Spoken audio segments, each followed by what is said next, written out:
le pagaremos Lo mismo. 2 centavos. Lo mismo de poco. ¿Cuántos aprobaron? ¿Qué tal? Buenos días, Mercedes Cabeza. Bueno, secretaria de Junta de ATE, ¿no? Nacional. Sí, ¿qué tal? Buenos días. Bueno, no solo aprobó el 95-96% de los trabajadores y trabajadoras un examen que no era de idoneidad, lo único que no les preguntaban era lo que hacían todos los días. Claro, era de los matemática, no sé qué más era. Sí, matemática, lógica, lengua, comprensión lectora y demás. La verdad es que creo que si a mí me tomaran fracciones, capaz que patino un poco, porque lo vi hace muchos años y estudié en sociales. Por lo tanto, ¿Y tu trabajo nunca más vi fracciones. Pero bueno, al margen de eso... Está la calculadora. Claro, no solo eso, sino que además los echaron igual a nuestros compañeros y compañeras, claro, porque lo que quiere hacer este gobierno, lo que hace este gobierno es destruir la política pública. Y para eso lo primero que tiene que hacer es echar trabajadores y trabajadoras. O sea, los que aprobaron el examen fueron igual despedidos. Claro, sí, por supuesto. En varias de las áreas del Estado, los trabajadores y trabajadoras que habían aprobado sus respectivos exámenes fueron despedidos, o aquellos que no tuvieron que darlo, pasados a disponibilidad porque eran parte de la planta permanente. Estamos hablando de personas con más de 25 años de antigüedad, ¿no? Claro, los que lo dieron eran planta transitoria, los que les renuevan el contrato anual o trimestralmente o mes a mes. Sí, que es una mentira. Si me permitís 2 segundos, yo lo explico. Sí, lo de la planta transitoria es una mentira, no es real. ¿Cómo se contrata en el Estado? ¿Cómo puede una persona ser empleado del Estado? ¿Puede ser planta permanente? Sí, la ley dice que vos a partir de los 3 meses, como en cualquier lugar, te opera la Constitución Nacional y podés ser empleado público de planta permanente, por supuesto, previo legitimar tus saberes y demás, a partir de el periodo de prueba que cualquier ley, hay que decir también que en el Estado operan la ley de empleo público y la ley de contrato de trabajo, todo lo que es anterior al decreto 214 de 2006 es ley de contrato de trabajo y muchas de las empresas públicas también, pero son empleados públicos. La Constitución Nacional está por sobre cualquiera de todas esas leyes. Al margen de esto, aparece en la década de los 90, previo préstamos con el FMI, condicionamientos por supuesto del FMI, algo que hoy vemos bastante seguido, aparece en la década de los 90 esto de contratar gente permanentemente porque las bajas vegetativas, las jubilaciones, las ciudades del Estado y demás, no se podían cubrir porque había un cepo a la posibilidad de generar vacantes o sea, descongelar vacantes de planta permanente. Se fueron congelando las vacantes. Con Alberto Fernández. No, eso fue antes. Década de los 90 con el señor que estuvo mucho tiempo. No lo quiere nombrar. No lo quiere nombrar. Estás tocando madera. Bueno, y la realidad es que se habilita la posibilidad de esto que se llama artículo 9, resolución 48, que es una resolución que plantea que para casos de tareas no habituales y permanentes del Estado se puede contratar con dependencia en el Estado. Esto es, te pagan la jubilación, te pagan la obra social, tenés un recibo de sueldo, pero lo que no tenés es la antigüedad que te cuenta desde el día que empezás a trabajar. Año a año se renueva ese contrato, en el mejor de los casos, porque el último tiempo fue por 3 meses, como vos bien lo decías. Ahora, la ley es clara, es para tareas no habituales y permanentes en el Estado. No es para tareas de 10 años llevando a cabo la misma función al lado de alguien de planta permanente que hace lo mismo que vos, que la diferencia es que entró un poco antes, digamos.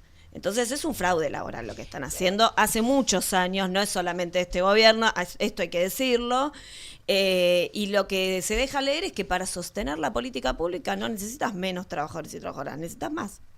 Lo que yo nunca comprendí es cuál es el argumento atrás de las plantas permanentes, ¿no? Porque, a ver, hoy creo yo que el mundo laboral está en plena discusión, una reforma laboral que se supone que se viene hoy, después de que se junten los gobernadores y que van a mandar un proyecto de ley. Bueno, la uberización de la economía, digo, hay muchos factores que me parece que se ponen, ¿no?, sobre la mesa a la hora de discutir cuál es la realidad de los argentinos a la hora de laburar.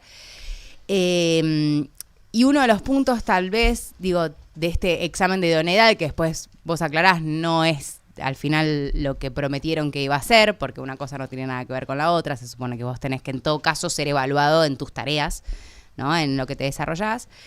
Digo, ¿cuál es el argumento de que exista en el Estado, no sé desde cuándo existe, honestamente, pero digo, ¿por qué existe la planta permanente Porque si vos lo querés ver desde otro laburante, puedes decir, bueno, listo, a ver, si vos sos un empleado del Estado, ¿por qué no te pueden echarse a mí sí? Claro, los Munipa, Bueno, pero- los clásicos Munipa del empleo. No, me parece interesante. Ahí tenés algo. El Primero, Gasalla, ¿no? no es el Estado, son los estados Sí. que tienen estabilidad de empleo público, no solo el argentino. Ok. Eso por un lado.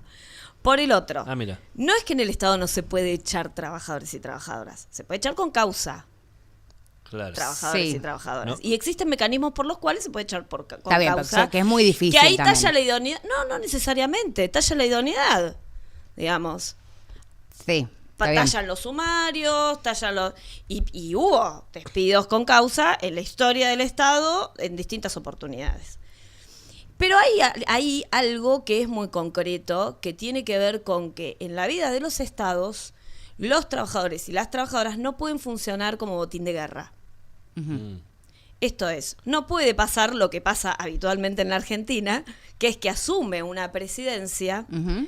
un presidente que es de otro color político al anterior, Sí. y lo primero que hace es Echar a todos los de la gestión echar anterior. con un plumazo a todos los que genuinamente trabajan en sus puestos de trabajo. Que también hay que decir que no necesariamente son todos, pero digo, la realidad es que no puede funcionar como botín de guerra la planta del Estado. Pero además, los países de economías más estables a largo plazo tienen estabilidad de empleo público porque sostienen esos trabajadores la posibilidad de que exista la política pública a largo plazo. Esto es así, digamos. No es que uno puede, en general, el Estado se nutre de algunas cuestiones que no se enseñan, por lo menos en la Argentina, en una universidad, ni siquiera en la pública, que es la carrera de gestión pública. Mm. Las universidades te preparan para el mundo de lo privado, y lo público y lo privado no necesariamente son iguales. Lo público no tiene por qué ser rentable, por ejemplo. Depende de cómo midas la rentabilidad, ¿no? Si la rentabilidad vos la medís en calidad de vida, calidad de vida, en sí, bienestar claro, de la obvio. gente, bueno. Más allá de la plata. Eso en general en la Argentina no es muy mensurado que digamos, pero la realidad es que esas son las dos cuestiones básicas por las cuales la gran mayoría de los estados plantean algún tipo de distintas maneras de estabilidad de empleo público. Tiene que ver con el sostenimiento de la política a largo plazo y el expertise de la política a largo plazo, y fundamentalmente con no terminar siendo un botín de guerra por el periodo en el que entraste, a veces no necesariamente con algún vínculo político. Ahora, Espera, justamente déjame eso. un Sí, por segundito favor. porque es puntualmente sobre lo que está diciendo. El tema es que esas dos cosas pasan. Claro. El problema es que esas dos por cosas eso pasan yo en Argentina. lo primero Eso que es lo que te dije iba a es, preguntar. estamos ante un ¿Cómo, fraude ¿Cómo laboral. hacemos ante, o sea, vos tenés a una parte de la sociedad enojada, ¿no? Con el Estado argentino porque tiene empleados en planta permanente, que también es parte de lo cultural, ¿no? Y esto de que, bueno, el empleado público no hace nada.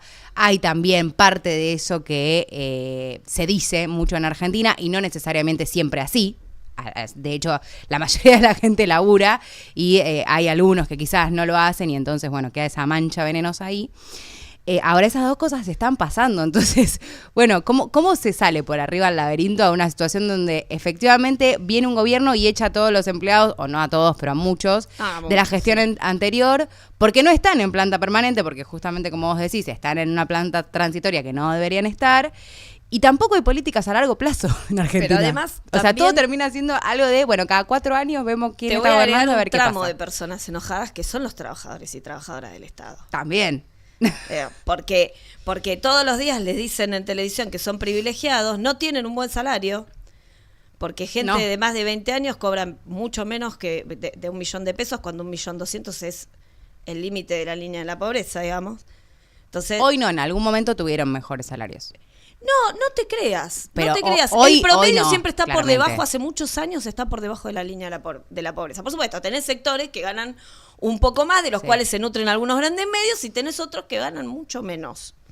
Yo te puedo hablar de trabajadores y trabajadoras de un sector nacional como el de los trabajadores civiles de las Fuerzas Armadas y de Seguridad, que no son los que nos reprimen en la calle, son los civiles que llevan la parte administrativa y demás, que cobran 350.000 pesos, digamos.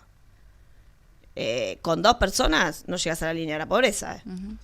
Entonces, en realidad no tienen buenos salarios, no tienen estabilidad, y cada vez que sube un gobierno que no le gusta cómo piensan o les revisa el Facebook, los echa. Sí. digamos, y tienen que esperar a ver si hay una reincorporación o tienen que ir a pensar cómo se insertan en el mundo de lo privado cuando estudiaron y se capacitaron para el mundo de lo público. Digo, hay ahí algo que creo que también, como vos bien lo dijiste, es cultural, y que o nosotros le estamos pifiando y nosotras, digo, desde el campo popular, porque también puede ser, o no logramos romper ese cerco que separa a la población en general y mismo al trabajador estatal y a la trabajadora estatal.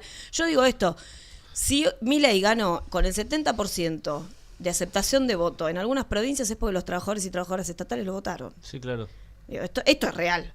Entonces, Sí, cuando hay una porción de la población enojada, bueno, hay algunos trabajadores y trabajadoras estatales que también se enojaron. Sí, yo hablaba, incluso poner ejemplo, ¿no? Pongo un ejemplo directo, Banco Nación, ¿no?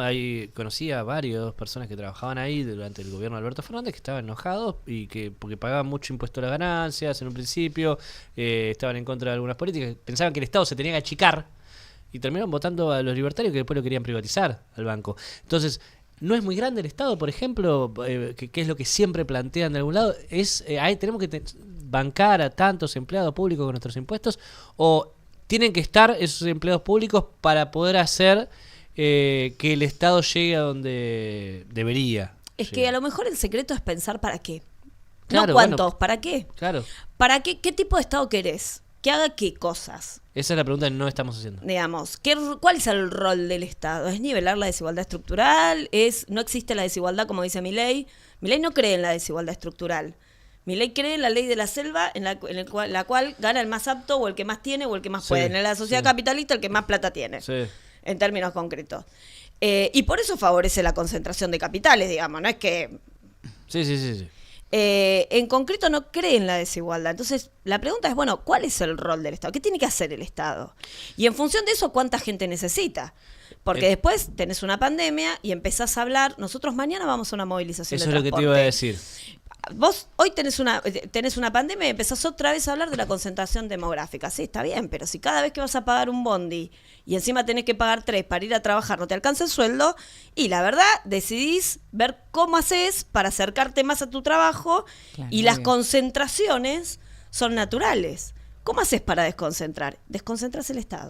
Mañana van a hacer ustedes una movilización al Ministerio de Desregulación justamente por el problema, la pregunta de ¿para qué queremos el Estado? ¿No? Y sí. En parte esta movilización inició con los trabajadores y trabajadoras marítimos, portuarios y demás, y con la necesidad de reactivar no solo la marina mercante, sino la posibilidad de hacer barcos, de producir, de avanzar con una mirada estratégica sobre la industria. Bueno, en Argentina eso desapareció, ni bien asumió este gobierno, ¿no? Por supuesto. Pero la posibilidad de invertir en industria para generar bajas en el costo del consumo, digamos. Hay un montón de cuestiones. Y la verdad que se hizo mucho más grande desde la posibilidad de que otras organizaciones de trabajadores y trabajadoras se acercaran. Por ejemplo, la UTEP, que empezó a hablar de soberanía alimentaria. Claro, nosotros somos uno de los pocos países que tenemos transporte terrestre para que los alimentos lleguen a destino a cada una de las casas de la clase trabajadora o a cada uno de los supermercados de barrio, digamos.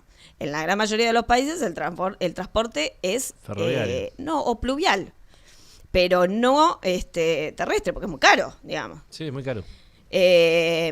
Bueno, una mirada estratégica sobre el transporte en la Argentina es lo que falta, pero además también vamos al Ministerio de Sturzenegger porque entendemos que es el Ministerio de la Destrucción de la Política Pública, porque queremos que le dejen de poner un cepo a la paritaria, incluso en el mundo privado, cuando uno llega a un acuerdo entre empleadores y empleados, el gobierno lo veta.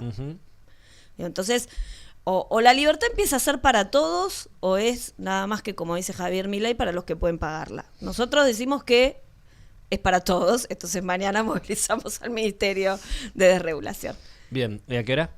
A las 11 de la mañana vamos a estar concentrando, entre las 11 y las 12. También vamos a hacer una pasadita por el INTA, porque ustedes saben que hay ahí algunas complejidades que tienen que ver con fusiones. Para Milei todos los organismos del Estado hacen lo mismo.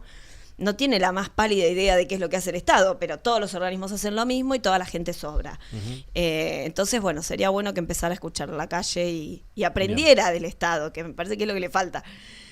Bueno, vamos a estar siguiendo la movilización de mañana. Entonces, bueno, gracias. De ATE. Por favor, gracias por venir, Mercedes. No, un abrazo, gracias. Como siempre, Mercedes Cabezas, entonces secretaria de Junta de ATE Nacional. Mañana se movilizan entonces los trabajadores del Estado. Y esa me parece una pregunta clave, ¿no? La que nos deja de ¿para qué queremos el Estado? ¿Para qué queremos? ¿Cuáles son el rol que tiene que cumplir el Estado argentino? Es, en vez de pensar qué tan grande o chico tiene